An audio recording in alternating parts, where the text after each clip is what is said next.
ಇಲ್ಲಿ ನಿನ್ನ ಹೆಸರು ಹೇಳೋಕೆ ಯಾರೂ ಇಲ್ಲ. ಆದರೆ ಇವಾಗ ಅವಳು ಬರೋ ಟೈಮ್ ಆಯಿತು.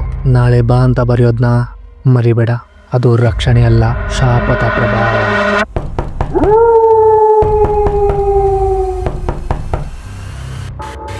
ನಾವೆಲ್ಲ ಅಂದ್ಕೊಂಡಿದ್ವಿ ನಾಳೆ ಬಾ ಅನ್ನೋದು ಕೇವಲ ಪದ, ಇನ್ನು ಕೆಲವರಿಗೆ ಅದು ತಮಾಷೆ.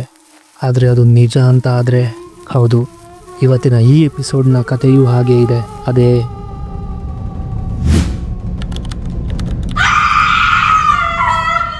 ಕರ್ನಾಟಕದ ಒಂದು ಹಳ್ಳಿ. ಆ ಚಿಕ್ಕ ಹಳ್ಳಿಯಲ್ಲಿ ಒಬ್ಬ ಹಳೆಯ ಪೋಸ್ಟ್ಮ್ಯಾನ್.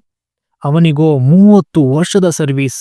ಬಟ್ ಯಾವಾಗಲೂ ಒಂದೇ ರೂಟ್, ಅದೇ ಕತ್ತಲ ಮನೆಯ ರಸ್ತೆ. ಹೀಗೆ ಒಂದು ಪೋಸ್ಟ್ ಆಫೀಸಲ್ಲಿ ನಡ್ಕೊಂಡು ಹೋಗ್ಬೇಕಾದ್ರೆ ಒಂದು ಹಳೆಯ ಡೋರ್ ಹತ್ರ ಒಂದು ಕೆಂಪು ಕಲ್ಲ ಲೆಟರ್ ಸಿಗುತ್ತೆ.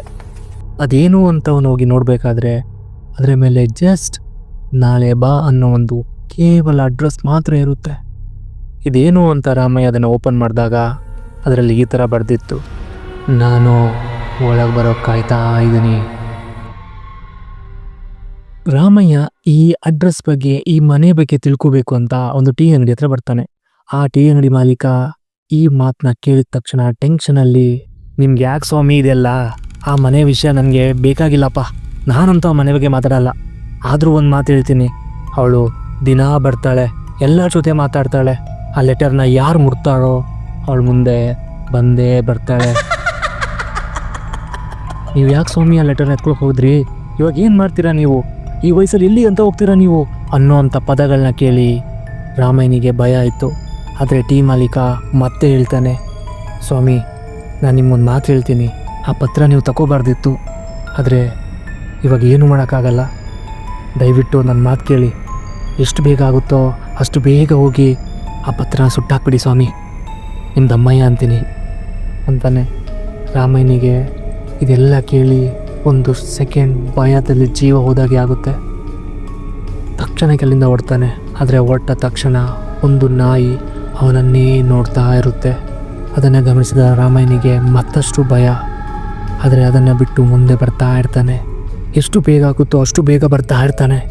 ಅವ್ನು ನಡ್ಕೊ ಬರಬೇಕಾದ್ರೆ ಸ್ವಲ್ಪ ಕತ್ತಲು ಆವರಿಸ್ತಾ ಇರುತ್ತೆ. ಆದರೆ ಆ ಕತ್ತಲಲ್ಲಿ ರಾಮಯ್ಯನಿಗೆ ಯಾರೋ ತನ್ನ ಹಿಂಬಾಲಿಸುವಂಥ ಅನುಭವ ಆಗ್ತಾ ಇರುತ್ತೆ. ಆದರೂ ಅದನ್ನು ಕೇರ್ ಮಾಡದೆ ಸ್ವಲ್ಪ ಧೈರ್ಯದಲ್ಲಿ ಮುಂದೆ ಹೋಗ್ತಾ ಇರ್ತಾನೆ. ಆದರೆ ಆ ಹಿಂಬಾಲಿಸುವಂಥ ಧ್ವನಿ, ಆ ಹಿಂಬಾಲಿಸುವಂಥ ಶಬ್ದ ಅವನ ಹತ್ರ ಬರ್ತಾ ಇರುತ್ತೆ. ಆ ಒಂದು ಶಬ್ದವನ್ನು ಕೇಳಿ ಅವನಿಗೆ ಭಯ ಆಗಿ ಇನ್ನಷ್ಟು ಸ್ಪೀಡಲ್ಲಿ ಮನೆಗೆ ಬರ್ತಾನೆ. ಮನೆಗೆ ಬಂದ ತಕ್ಷಣ ಡೋರ ಢಮ್ ಅಂತ ಹಾಕಿ ಒಳಗೆ ಹೋದ ತಕ್ಷಣವೇ ಅವನ ಮೊದಲ ಕೆಲಸ ಅದೇ ಆ ಲೆಟರ್ನ ಸುಟ್ಟಾಕೋದು. ಆ ಲೆಟರ್ನ ಸುಟ್ಟಾಕಬೇಕು ಅಂತ ಬೆಂಕಿ ಹತ್ರ ಇಟ್ಕೊಳ್ತಾನೆ. ಆ ಕ್ಯಾನಲ್ನ ಬೆಂಕಿಗೆ ಲೆಟರ್ನ ಸುಡ್ತಾ ಇರ್ತಾನೆ. ಆದರೆ ಅದೇ ತಕ್ಷಣಕ್ಕೆ ತನ್ನ ಕಿಟಕಿಯ ಬಳಿ ಯಾರೋ ಓಡಾಡುವಂಥ ಶಬ್ದ ಆಗುತ್ತೆ. ಆ ಶಬ್ದ, ಆ ಶ್ಯಾಡೋ, ಆ ಬೆಳಕು ನೋಡಿ ರಾಮಯ್ಯನಿಗೆ ಮತ್ತಷ್ಟು ಭಯ. ಆ ಮತ್ತಷ್ಟು ಭಯದಲ್ಲಿ ಆ ಪೇಪರ್ನ ಸುಡೋಕ್ಕೆ ಪ್ರಯತ್ನ ಪಡ್ತಾ ಇರ್ತಾನೆ. ಆದರೆ ಅಲ್ಲಿಗೆ ಒಂದು ಧ್ವನಿ, ಲೆಟರ್ ಸಿಗ್ತಾ ಇಲ್ಲ ರಾಮಯ್ಯ, ನಾ ಹುಡುಕ್ತಾ ಇದ್ದೀನಿ, ಕೊಡು ನನಗೆ ಅದನ್ನು ಅನ್ನೋ ಒಂದು ಧ್ವನಿ ಕೇಳಿ ಯಾಕೋ ರಾಮಯ್ಯನಿಗೆ ಭಯ ಸ್ಟಾರ್ಟ್ ಆಯಿತು. ಭಯ ಸ್ಟಾರ್ಟ್ ಆಗಿ ಟೇಬಲ್ನ ಕೆಳಗೆ ಕೂತ್ಕೊಳ್ತಾನೆ. ಟೇಬಲ್ನ ಕೆಳಗೆ ಕೂತಾಗ ರಾಮಯ್ಯನ ಹತ್ರ ಯಾರೋ ನಡ್ಕೊಂಬರುವಂಥ ಅನುಭವ ಆಗ್ತಾ ಇರುತ್ತೆ. ಆದರೆ ಅವನು ಅಲ್ಲಿಂದ ಎದ್ದೇಳಬೇಕು, ಬಟ್ ಎದ್ದೇಳೋಕ್ಕೆ ಆಗ್ತಾ ಇಲ್ಲ. ಅವನು ಕಣ್ಣು ಮುಚ್ಚಿ ಕಂಡುಬಿಡೋಷ್ಟರಲ್ಲಿ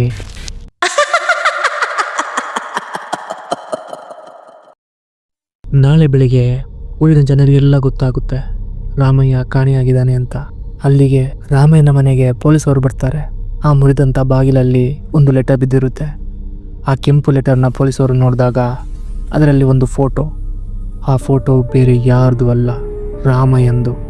ಆ ರಾಮಯ್ಯನ ಫೇಸ್ ನೋಡಿ ಪೊಲೀಸವರಿಗೆ ಒಮ್ಮೆ ಶಾಕ್ ಆಗುತ್ತೆ. ಯಾಕಂದರೆ ರಾಮಯ್ಯ ಅಲ್ಲಿ ನಾರ್ಮಲ್ ಆಗಿರಲಿಲ್ಲ. ಅವನ ಕಣ್ಣು ಬಿಳಿ ಬಣ್ಣಕ್ಕೆ ಟರ್ನ್ ಆಗಿತ್ತು. ಆ ಬಿಳಿ ಬಣ್ಣದ ಕಣ್ಣಿನ ಫೇಸ್ ನೋಡಿ ಪೊಲೀಸವರಿಗೆ ಒಂದು ಸೆಕೆಂಡ್ ಶಾಕ್ ಆಯಿತು. ಆದರೆ ಪಕ್ಕದಲ್ಲಿ ಯಾವುದೋ ಒಂದು ಕಾಗೆ. ಆದರೆ ಅವಳು ಇವಾಗ ದಿನ ಬರ್ತಾಳೆ. ನಾಳೆ ಬಾ ಅಂದರೆ ನಮ್ಮ ಮುಂದಿನ ಸಂಚಿಕೆ ಕಾಗೆಯ ಕನಸು. The dream that kills.